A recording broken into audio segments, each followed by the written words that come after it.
Assalamualaikum warahmatullahi wabarakatuh. Waalaikumsalam warahmatullahi wabarakatuh. Bismillahirrahmanirrahim. Alhamdulillahi rabbil alamin. Wassalatu wassalamu ala ashrafil mursalin, imamil muttaqin, sayyidil ghurril muhajjalin, wa ala alihi wa ashabihil mujahidin at-tahirin, amma ba'du. Saudara-saudara kaum muslimin rahimakumullah. Satu hari ketika seorang ulama besar bernama Al-Imam Al-Faqih Abu Lais tengah berjalan-jalan di dekat kota Basrah, berkelumpulah sekelompok orang di dekat beliau. Mereka datang mengajukan satu pertanyaan. Imam, kami ingin bertanya. Di dalam Al-Quran itu Allah Subhanahu wa ta'ala menjelaskan, Ud'uni astajib lakum. Berdoalah kepadaku, aku akan jawab doamu. Mintalah kepadaku, aku kabulkan permintaanmu. Itu dan begitu janji Allah di dalam Al-Quran. Kami, kata orang-orang tadi, sudah lama berdoa kepada Allah. Tapi kenapa sampai sekarang doa kami ini belum dikabulkan? Katanya, Ud'uni astajib lakum. Kalau kamu berdoa, aku jawab, aku penuhi, aku kabulkan doamu. Itu janji Allah. Kami sudah lama berdoa pagi, sore, siang, malam. Nyatanya sampai sekarang doa kami belum dikabul-kabulkan. Ini bagaimana? Apa ayat Quran salah? Apa Tuhan lagi lempengan gak denger?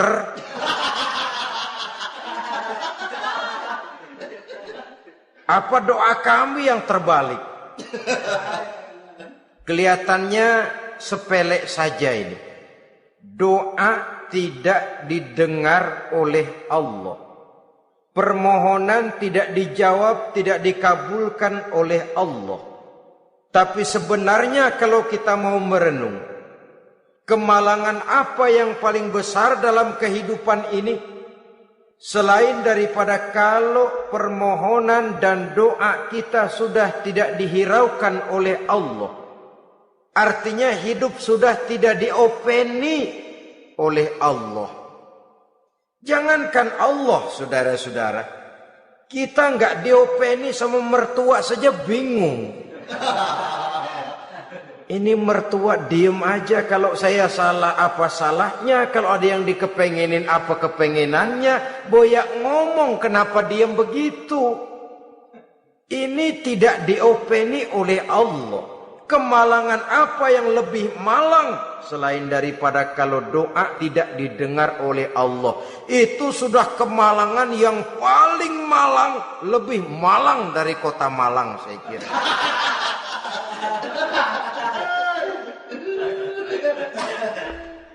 Menghadapi pertanyaan ini, Imam Al-Faqih Abu Lais senyum. Lalu beliau berkata, tuan-tuan, tahu kenapa doa tuan-tuan tidak dijawab? Permohonan tidak dikabulkan? Allah sudah tidak memperdulikan tuan-tuan ini? Kami tidak tahu, Imam, maka kami bertanya. Begini, hati tuan-tuan itu mati. Dari hati yang mati, channel tidak nyambung kepada Allah. Dari channel yang putus tidak ada getaran strom, bagaimana akan timbul gejala? Hatimu mati, jadi pantas kalau doa tidak dikabulkan, permohonan tidak dipenuhi, doa tidak terjawab, hatimu mati. Saudara-saudara kaum muslimin, dari hati yang mati ini, getaran tidak akan sampai ke hadratullah azza wa jalla. Nah, ini juga satu penyakit yang kita sangat khawatirkan, yaitu apabila hati kita sudah mati selagi jasad masih hidup. Artinya, jadilah kita bangkai berjalan di hadapan Allah Subhanahu wa ta'ala. Sementara kita sangat disibukkan dengan menggali berbagai macam jenis obat penangkal penyakit zahir, dan kita kurang perhatian untuk mencari obat penangkal penyakit batin yang kalau diserang penyakitnya menghancurkan kehidupan abadi di akhirat nanti. Perkembangan ilmu kedokteran nyata benar diikuti dengan perkembangan jenis-jenis penyakit. Makin maju ilmu kedokteran, makin modern penyakit. Ngerti juga rupanya itu penyakit. Dulu kita tidak kenal yang namanya AIDS. Kita tidak tahu yang namanya liver. Kita tidak kenal yang namanya stres. Paling yang banyak cika, masuk angin, dan sebagainya. Tapi baiklah, penyakit-penyakit batin yang menyebabkan hati menjadi mati, dan dari hati yang mati, doa tidak naik, tidak didengarkan oleh Allah Subhanahu wa ta'ala. Nah, kata orang-orang tadi, yang menyebabkan hati kami mati ini apa, Imam? Beliau menjawab, pertama, araftumullaha wa lam tu'tuhu haqqahu. Yang menyebabkan hatimu jadi mati, pertama, kamu kenal benar kepada Allah, tapi haknya untuk disembah, kewajibanmu untuk menyembah, tidak pernah kamu laksanakan. Bagaimana Allah tidak akan jauh dari kita kalau kita tidak akan mengadakan pendekatan kepadanya. Dan pendekatan kepada Allah hanya bisa kita tempuh melalui jalur kegiatan ritual ibadah. Allah akan terlalu jauh apabila kita hanya membicarakannya lewat filsafat dan renungan yang mendalam. Tapi Allah akan dekat dan terasa hadir dalam hidup apabila kita dekati ia dengan pelaksanaan ibadah kepadanya.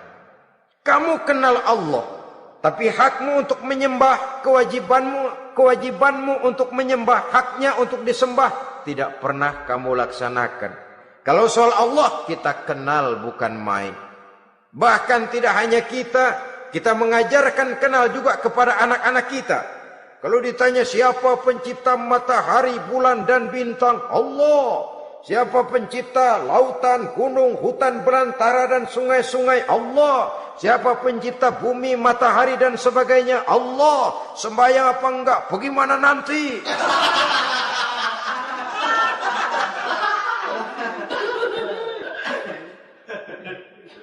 Tanpa pendekatan, Allah akan jauh. Apabila Allah jauh, maka doa tidak akan didengarkan olehnya. Oleh sebab itu, logika mengajarkan kepada kita, berpayahlah dulu, wa mal ladzatu illa ba'da ta'ab, inna ma'al usri yusra. Di balik kesulitan menunggu kemudahan. Nikmat baru akan terasa, kelezatan hidup baru akan terasa setelah kita jerih payah banting tulang peras keringat. Rasanya memang lebih nikmat sepotong singkong hasil cucuran keringat sendiri ketimbang roti dijejelin orang. Ini berarti kita ingin mohon pertolongan kepada Allah, sementara dengan Allah sendiri kita jauh. Sama saja dalam kehidupan kita analoginya, saudara-saudara. Orang tidak kenal kepada saudara, tahu-tahu jauh dari saudara, tahu-tahu datang mau minjem duit. Apa kesan saudara? Enak aja, kenal enggak, dekat enggak, datang-datang mau minjem duit. Emang duit percetakan bapak lu?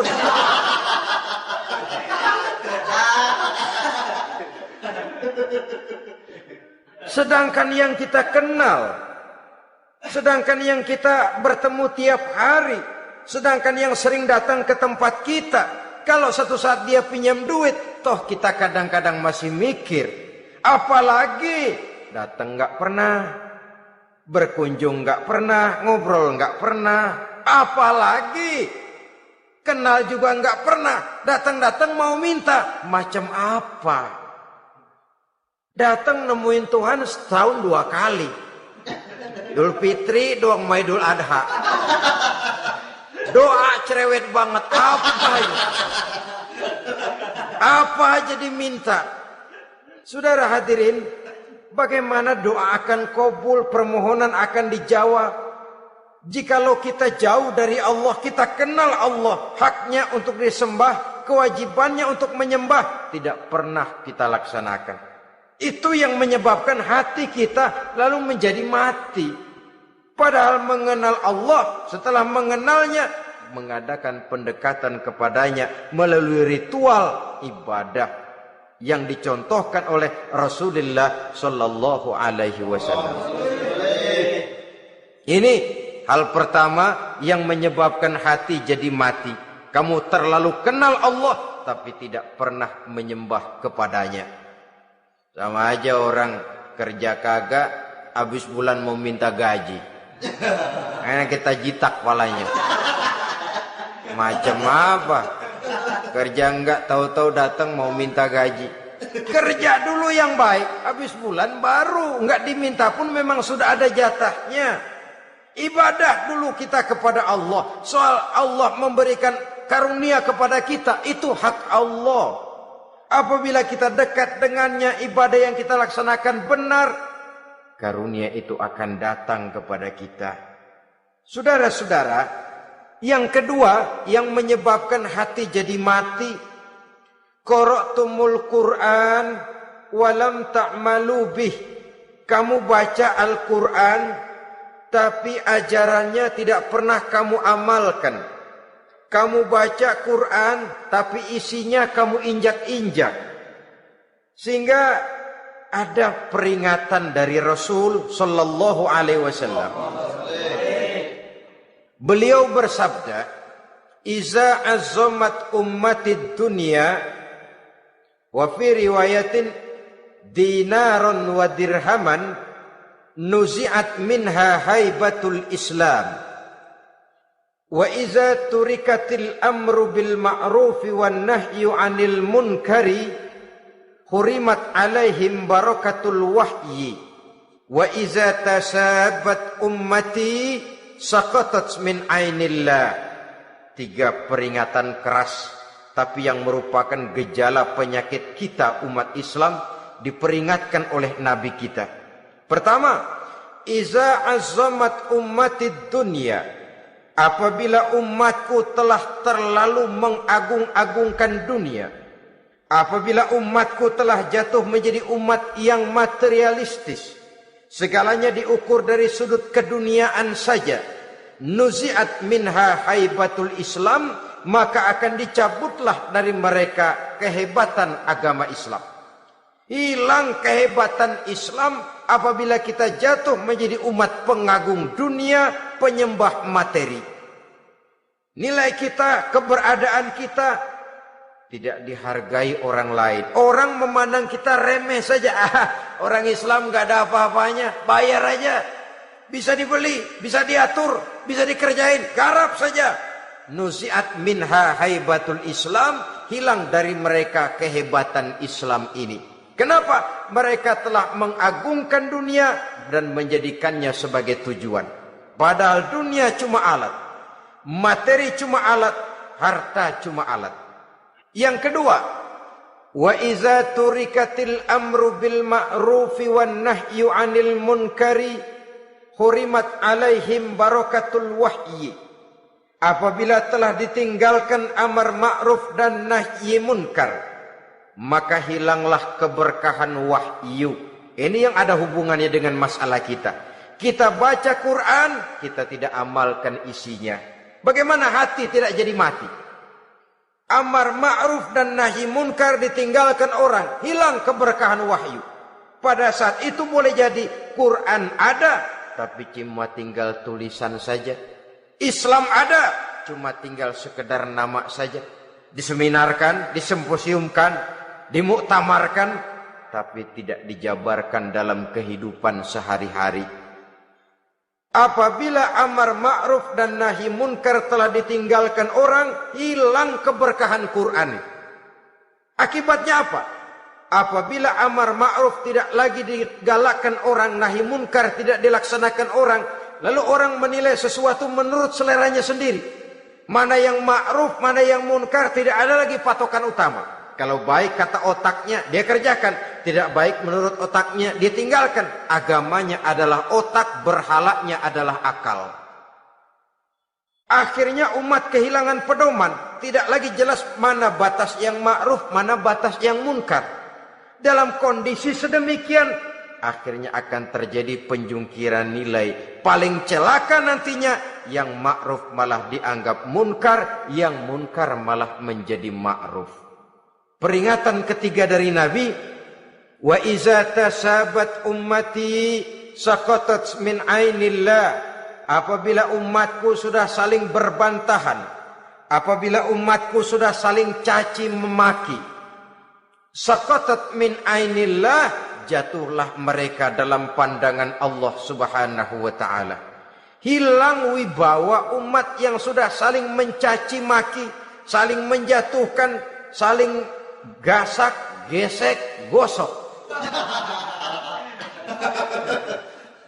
Justru agama menganjurkan kita ini saling asah, asih, asuh.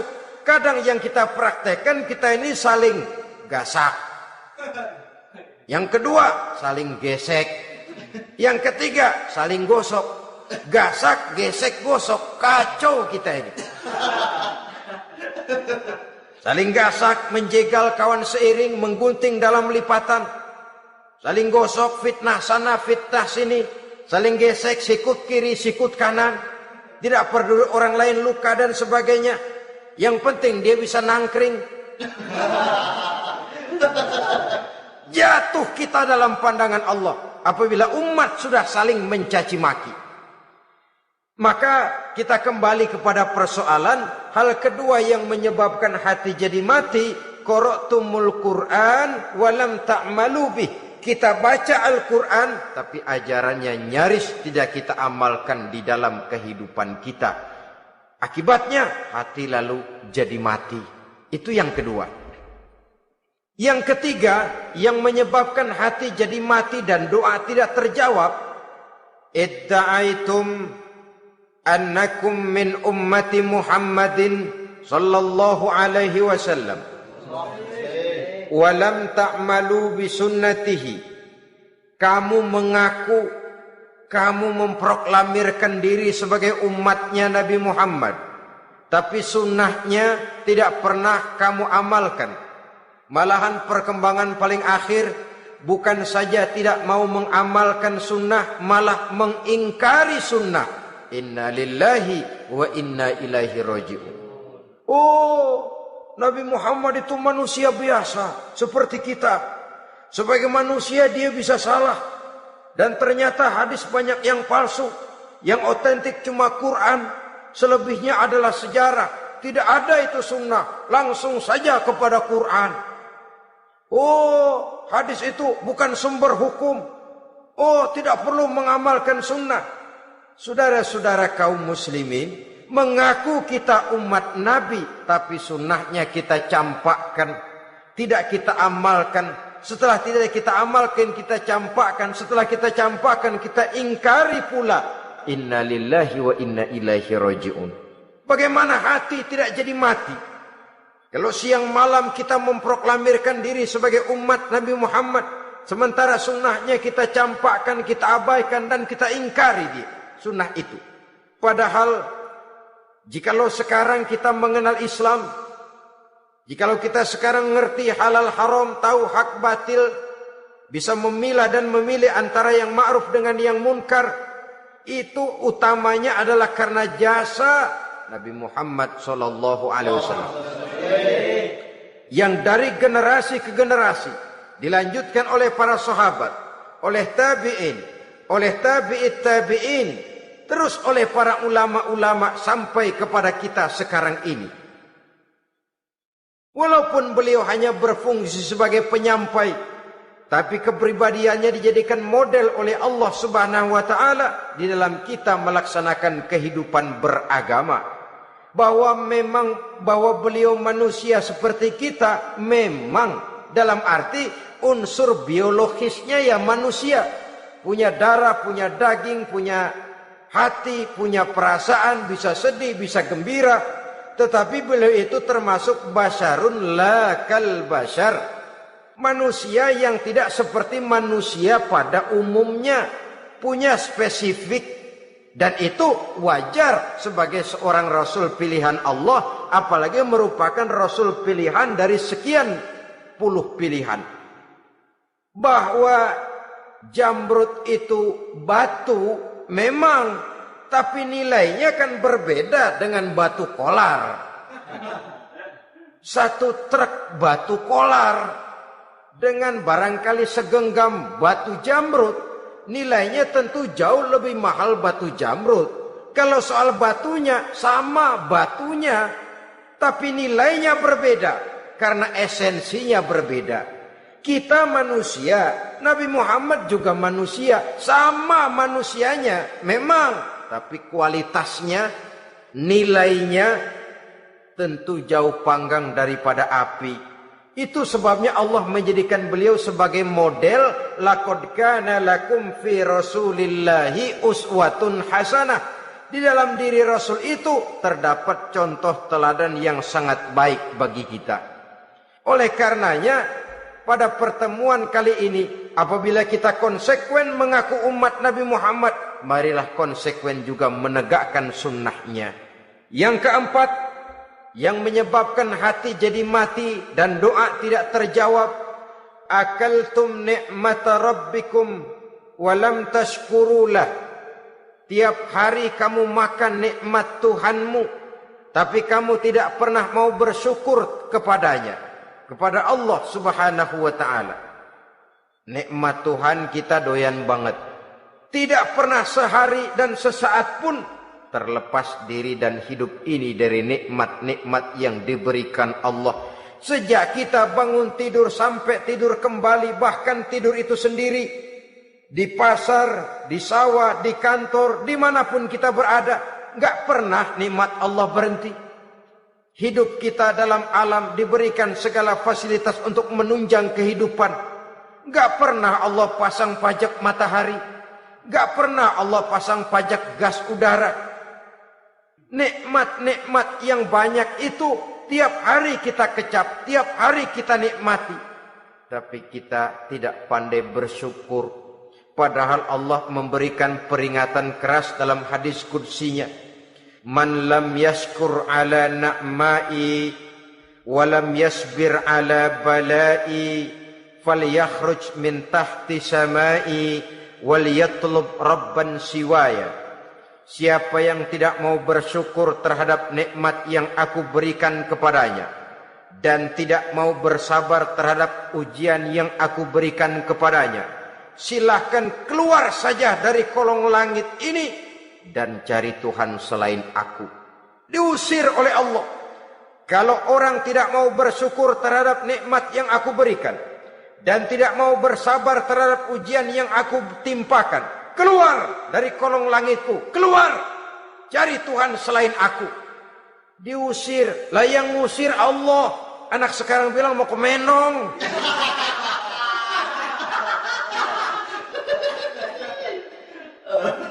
Kalau diusir kita dari Jakarta, masih bisa pindah ke Bandung.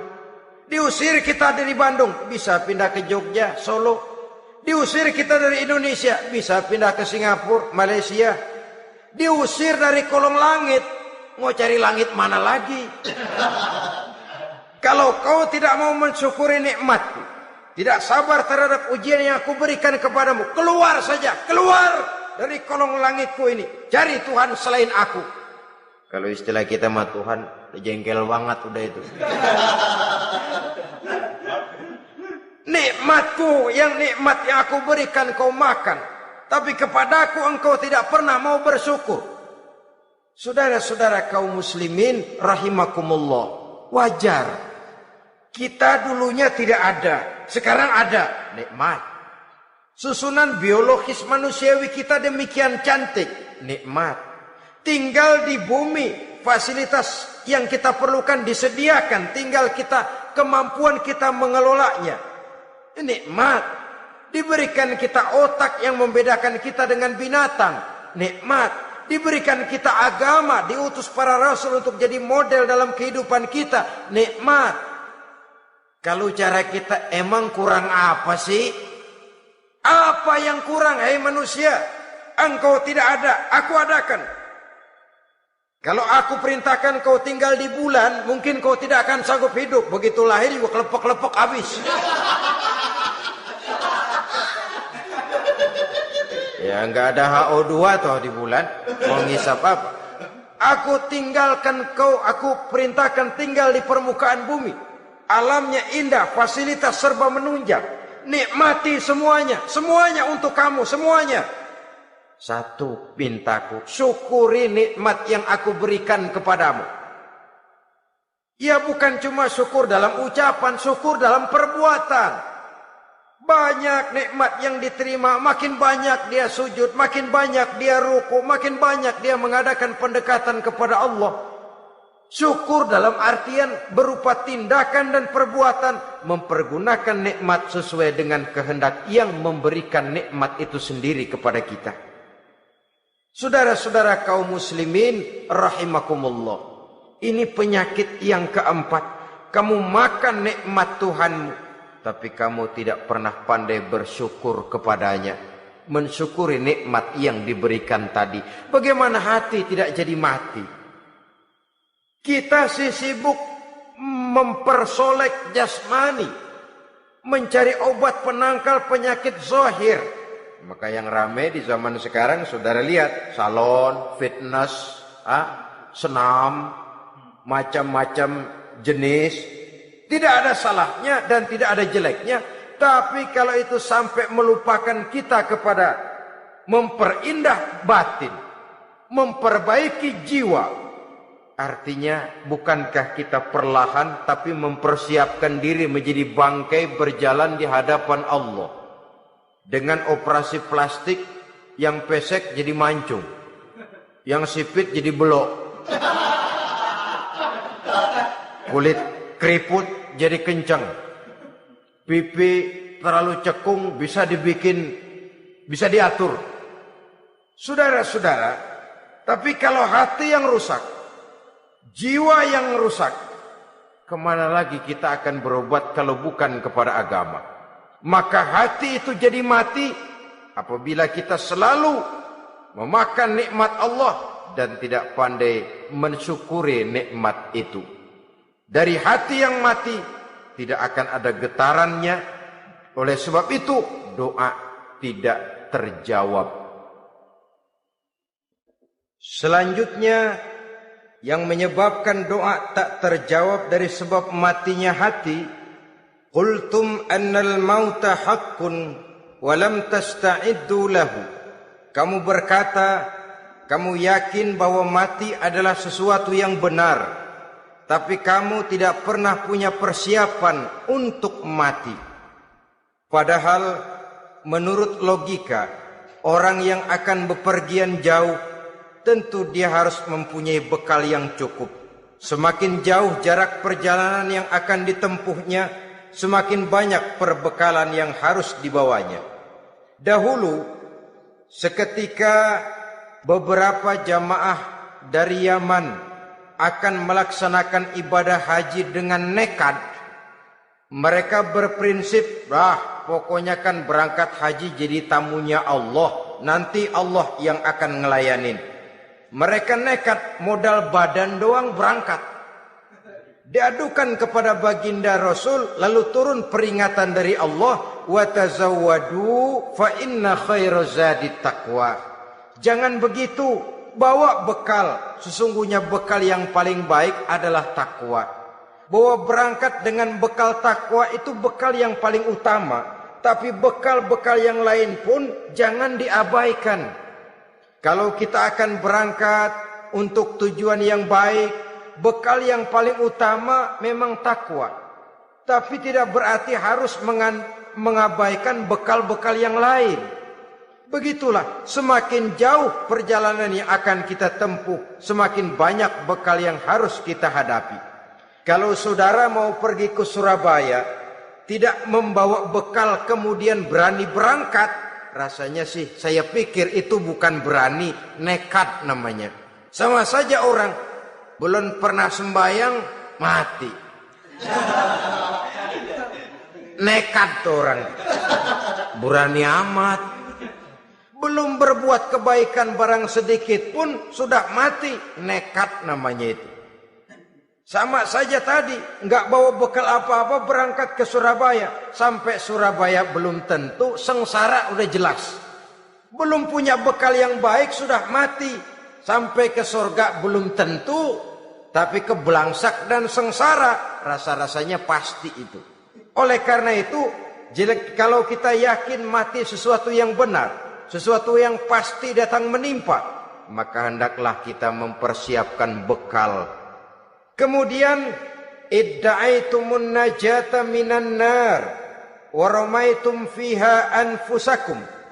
Kamu memproklamirkan diri ingin selamat dari neraka, tapi kamu lemparkan dirimu ke dalam neraka.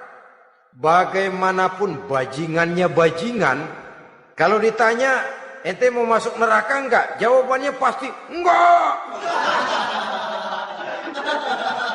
Itu pasti perbuatannya sendiri yang melemparkan dirinya ke dalam neraka, membiarkan dirinya berlarut-larut, bertimbun-timbun dalam dosa dan kesalahan, dan tidak akan ada niatan untuk memperbaiki diri. Hanyut di meja judi, habis ditelan minuman keras, fitnah sana, fitnah sini, hasud sana, hasud sini. Padahal mulutnya ingin selamat dari neraka, perbuatannya malah melemparkan dirinya ke dalam api neraka. Tidak ada orang yang lebih sayang kepada diri kita selain kita sendiri. Dan menyayangi diri itu tidak cuma dengan memandikannya sehari 3 kali, memakaikannya parfum dengan segala macam merek, memakai sabun yang wangi-wangi, minyak yang harum-harum. Lebih daripada itu, jaga dan sayangi diri. Jangan jatuhkan dia ke dalam perbuatan-perbuatan yang bisa menjerumuskan diri itu ke dalam neraka. Kemudian disambung oleh Imam Al-Faqih Abu Lais yang menyebabkan doa tidak terjawab karena hati mati. Idda'aitum dukhulal jannah walam ta'malu laha. Kamu ingin masuk surga, tapi kamu berat mengamalkan perbuatan yang bisa menyampaikan kamu ke surga. Semua kita kalau ditanya mau masuk surga, mau. Tapi jarang yang berlomba melakukan perbuatan-perbuatan yang bisa menyampaikan kita ke surga. Kemudian yang terakhir kata Imam Al-Faqih Abu Lais, dafantum mautakum walam ta'tabiru laha. Kamu menguburkan orang yang mati di antara kamu, tapi kamu tidak bisa mengambil iktibar, tidak bisa mengambil pelajaran dari mayit yang jenazah yang kau kuburkan itu. Mestinya kan nguburin orang tuh membuat sadar. Iya, kalau sekarang dia saya baringkan di liang lahat menghadap ke arah kiblat, bantalnya tanah, setelah itu ditutup dengan papan, lalu ditimbun dengan tanah. Iya, sekarang giliran dia, giliran saya, entah besok, lusa, bulan depan, tahun depan, tapi pasti mengubur mayat, mengubur jenazah, tapi tidak bisa mengambil iktibar dari yang dilaksanakannya itu. Ini merupakan penyakit-penyakit batin yang merupakan handicap, yang menimbulkan jarak antara kita dengan Allah Subhanahu wa ta'ala. Pantas kalau itu semua ada pada diri kita, hati jadi mati. Dari hati yang mati, doa tidak akan tembus. Kita tidak lagi akan diperdulikan oleh Allah Subhanahu wa ta'ala. Dan itu sekali lagi kemalangan yang terbesar dalam kehidupan kita. Bagaimana jalan keluarnya? Pertama, memperbaiki batin kita, menyelamatkan diri daripada penyakit-penyakit yang bisa mematikan hati seperti yang sudah saya sebutkan tadi. Yang kedua, berdoa dengan adab. Sehingga tata cara di dalam kita bermohon kepada Allah Subhanahu wa taala dibicarakan secara khusus oleh Al-Imamul Ghazali dalam kitab Ihya beliau yang disebut adabud doa. Adab di dalam kita melaksanakan doa kepada Allah Subhanahu wa taala.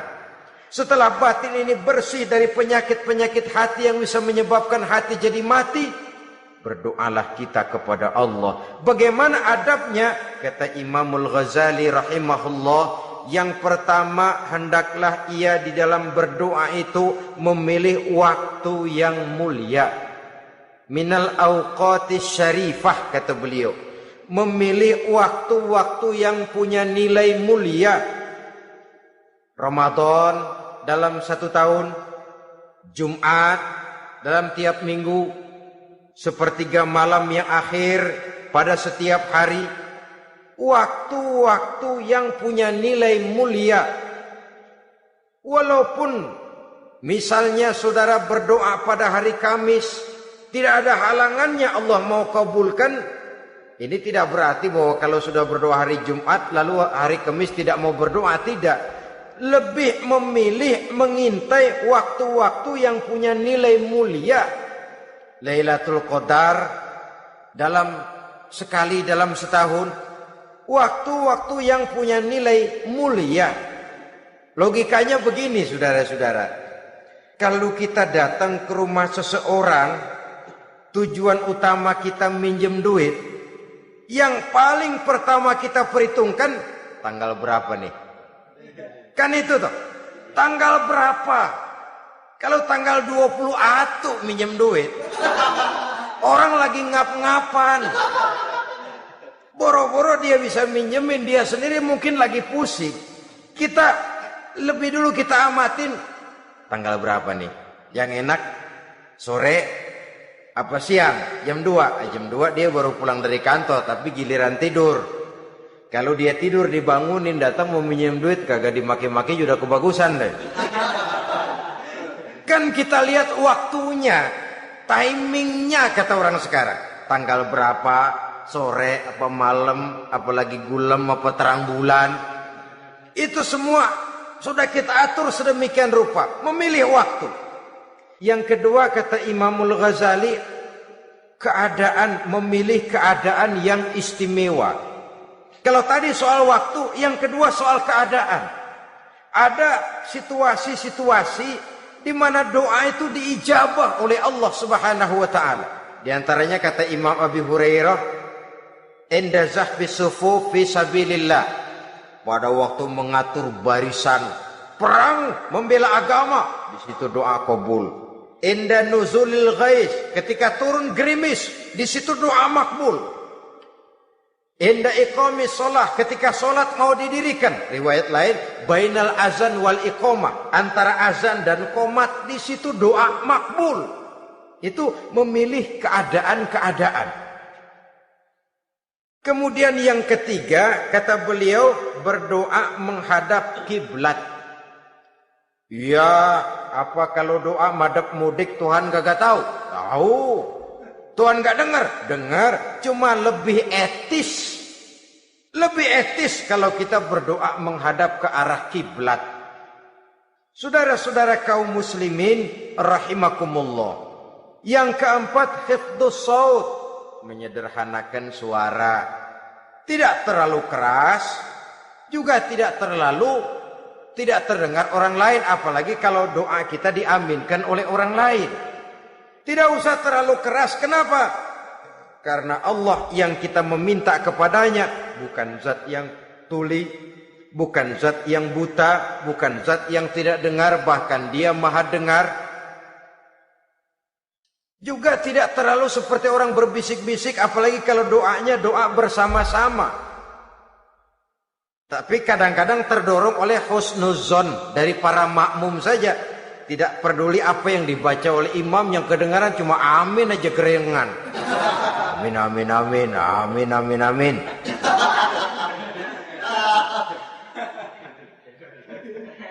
Juga tidak terlalu keras.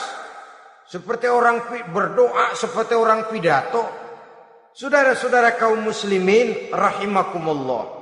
Yang kelima, alla yatakallafa saja' fid du'a. Dalam berdoa, kalau istilah kita, jangan nyelongcong. Suja' ini menunjukkan sikap berani kepada Allah. Misalnya ada orang berdoa, ya Allah ampunilah saya kalau engkau mau. Kalau Allah mau. Kasihanilah saya ya Allah kalau engkau mau. Itu doa orang songong. Atau sama saja, ya Allah berilah saya rezeki dikit aja. Emang kenapa pakai begitu? Allah yatakallafa saja fid du'a. Yang keenam kata Imamul Ghazali, at-tadarru' wal khusyu'. Dengan tadarru' dan khusyuk, dengan sikap tawadu, benar-benar ya seperti kita lah kalau datang memang menghajatkan pertolongan dari seseorang, segala action kita atur supaya hajat kita itu kabul, kan begitu.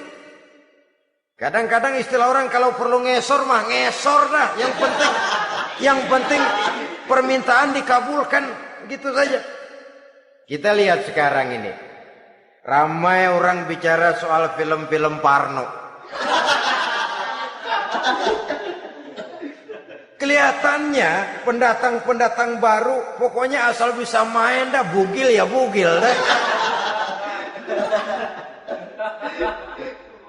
Yang penting nyohor, bisa tampil. Walaupun dalinya semua sama, mula-mula cuma iseng.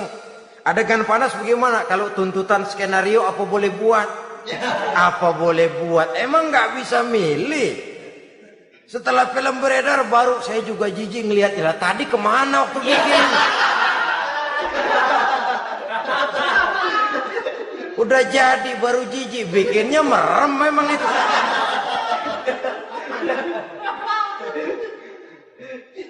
Tapi ada satu analogi, asal bisa main, asal bisa tampil di layar, apa saja jadi taruhan sudah. Bugil ya bugil dah. Enggak soal dah. Pokoknya bisa main, tampil, nyohor. Masuk koran. Udah seperti kata-kata orang Arab. Bul ala zamzam fatu'raf. Kalau pengen terkenal, kencingin sumur zamzam. Artinya apa? Bikin yang aneh-aneh. Yang orang gak kerjain, ntar ngetop. Yang ngetop lempengan jeleknya. Sumur zamzam dikencingin, kan nyohor itu. Sedunia orang kenal. Kenapa? Gila. Saudara-saudara kaum muslimin rahimakumullah. Sangat kita sayangkan kalau lalu orang berlomba-lomba dengan cuma modal paha mulus, wajah cantik, dimauin apa saja mau lalu bisa tampil. Akibatnya yang jadi korban adalah anak-anak kita. Disuguhi tontonan-tontonan yang meracuni jiwa mereka. Walaupun akibatnya barangkali ya lain seperti band orkes dengan film memang akibatnya tidak langsung ya. Kalau band orkes akibatnya langsung, dia bisa berantem di tempat lokasi. Film orang nonton tahu dia di tempat itu, bukan di tempat itu dia praktek, pulang jadi pikiran dia. Tadi serem ya. Ntar kalau ada kesempatan kita praktek. Ntar ngancemnya itu yang gak enak. Tapi yang saya analogkan dengan persoalan kita, tingkah pola artis apapun dilakukan asal bisa main. Nah itu tuh, asal dapat kesempatan acting. Dalihnya ya tuntutan skenario lah, iseng lah, macem-macem lah. Tapi yang jelas satu target, saya harus dapat kesempatan main. Untuk sampai ke situ, cara apa saja harus saya tempuh. Tidak peduli harus menginjak-injak norma dan budaya bangsa yang luhur. Tidak peduli harus bertentangan dengan kaidah agama. Tidak peduli hasilnya meracuni umat masyarakat, terutama generasi muda. Yang penting kan ngetop. Saudara-saudara, baiklah ya, itu soal lain. Tapi soal kita ialah at-tadarru wal khusyu'. Bermohon kepada Allah dengan tadarru', khusyuk dan tawadu. Seperti kalau kita mau bermohon kepada seseorang, kita merendahkan diri. Pak, saya memang orang gak mampu, Pak. Utang saya udah selebar kampung, Pak. Anak udah 16 seperempat. Apa saja kita meratap, menghibah, mengeluh, merintih, ujungnya kan yang penting gue minjem duit dapet dah gitu. Apa kayak diomongin, pokoknya pulang bawa duit, itu saja. Itu strategi manusiawi. Kalau ini kita adakan konteks, oh iya, kepada Allah lebih lagi kita tadarru, khusyuk, tawadhu. Doa dengan tawadhu, sebab kita akan bermohon kepada yang serba maha. Menghadap ke arah kiblat, duduk bertafakur dengan khusyuk, tawadhu. Jangan doa sembari tolak pinggang.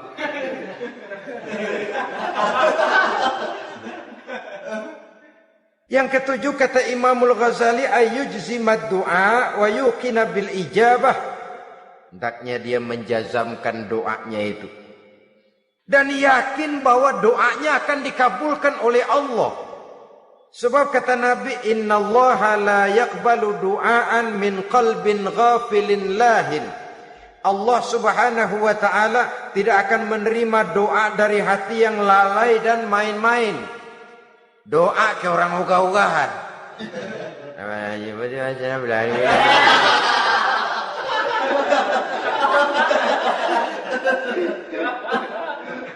Kali malaikat nyongok dong, lu minta apa lu?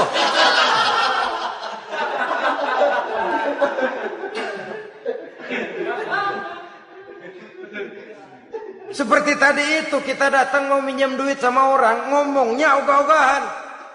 Minjem duit dikasih syukur, enggak ya udah. Ya enggak dah, enggak dikasih sudah.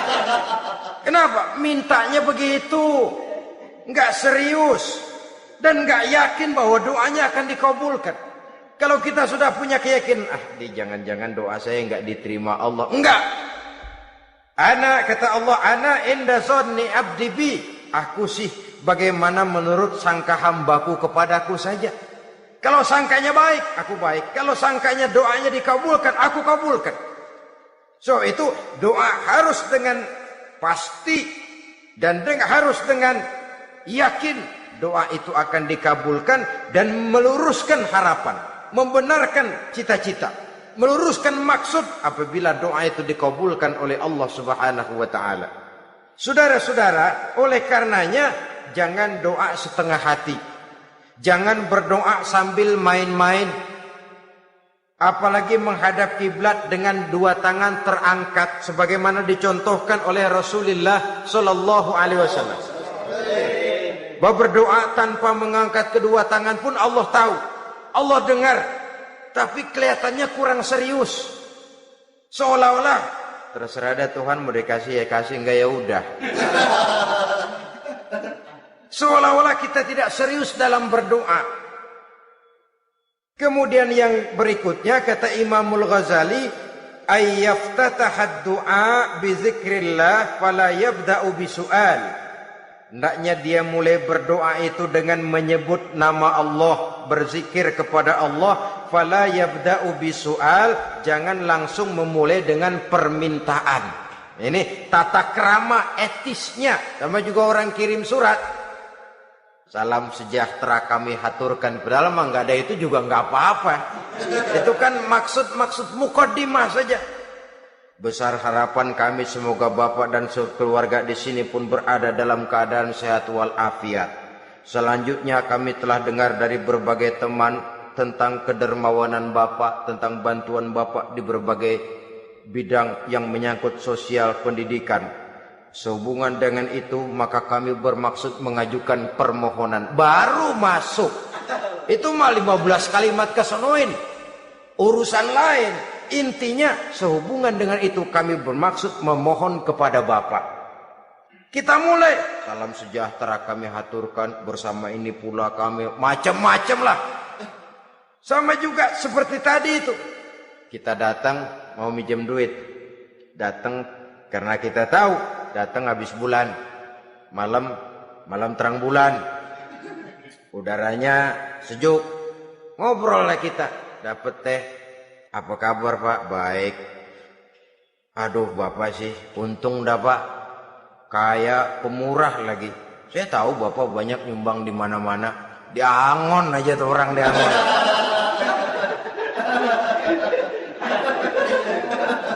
Kira-kira udah mau telap aja baru dikedat.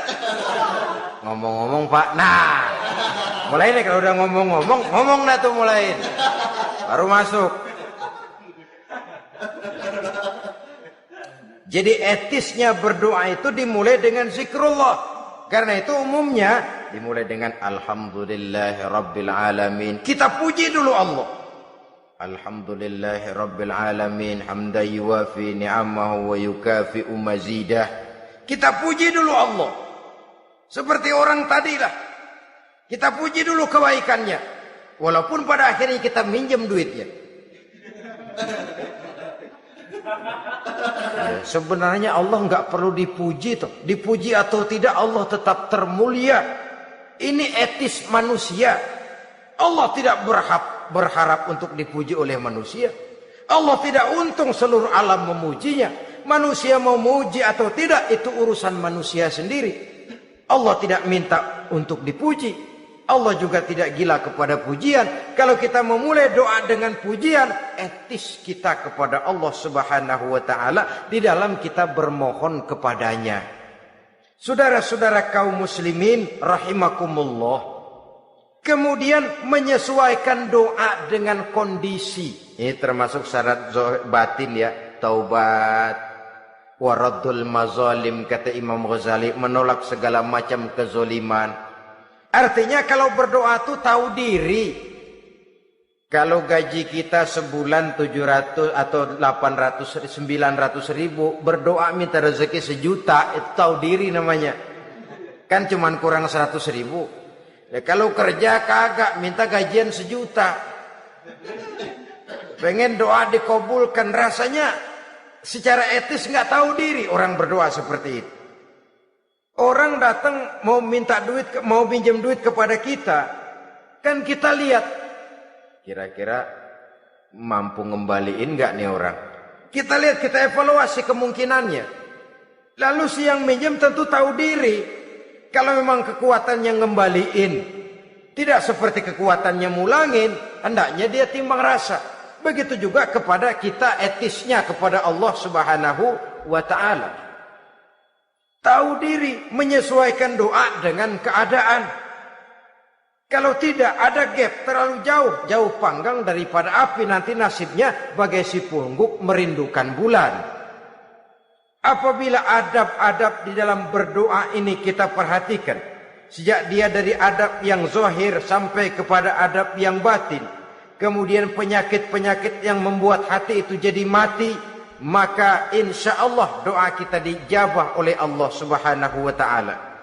Dalam Al-Baqarah ayat 186 Allah Subhanahu wa taala menjelaskan, wa iza sa'alaka ibadi anni fa inni qarib ujibu da'watad da'i iza da'ani falyastajibu li wal yu'minu bi la'allahum yarshudun. Apabila hambaku bertanya kepadamu Muhammad tentang aku, kata Allah, fa inni qarib, katakan kepadanya aku dekat sekali dengan mereka.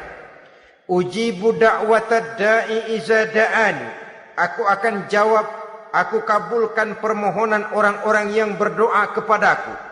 Falyastajibu li wal yu'minu bi, maka hendaknya mereka juga menjawab panggilanku atas dasar iman kepadaku. La'allahum yarshudun, semoga dengan ini mereka kelak mendapat petunjuk. Saudara-saudara, Al-Baqarah 186 ini dengan nyata menjelaskan kepada kita, Allah akan menjawab doa, mengabulkan permohonan apabila kita falyastajibuli wal yu'minu bi, juga menjawab panggilan Allah atas dasar beriman kepadanya. Logikanya tadi itu, araftumullaha wa lam tu'tuhu haqqahu. Kita tidak pernah mau menjawab panggilan Allah sementara kita berharap doa kita dijawab oleh Allah. Apa enggak pincang? Apa enggak berat sebelah? Panggilan Allah kita berat memenuhinya. Sementara kita sangat berharap agar permohonan kita, seruan kita dikabulkan oleh Allah. Menjawab panggilan Allah atas dasar beriman kepadanya. Kenapa? Ada orang menjawab panggilan bukan berdasarkan iman, tapi karena target lain. Datang sembahyang Jumat paling dulu, target utamanya pulang juga paling dulu nyabet sendal, nyabet sepatu. Menjawabnya iya, tapi tidak karena iman. Jadi apabila kita rajin menjawab panggilan Allah atas dasar beriman kepadanya, maka seruan, permohonan, doa niscaya dikabulkan olehnya. Ini saja, mudah-mudahan ada manfaatnya. Terima kasih atas segala perhatian. Mohon maaf atas segala kekurangan. Usikum wa nafsi bitaqwallah. Wassalamualaikum warahmatullahi wabarakatuh.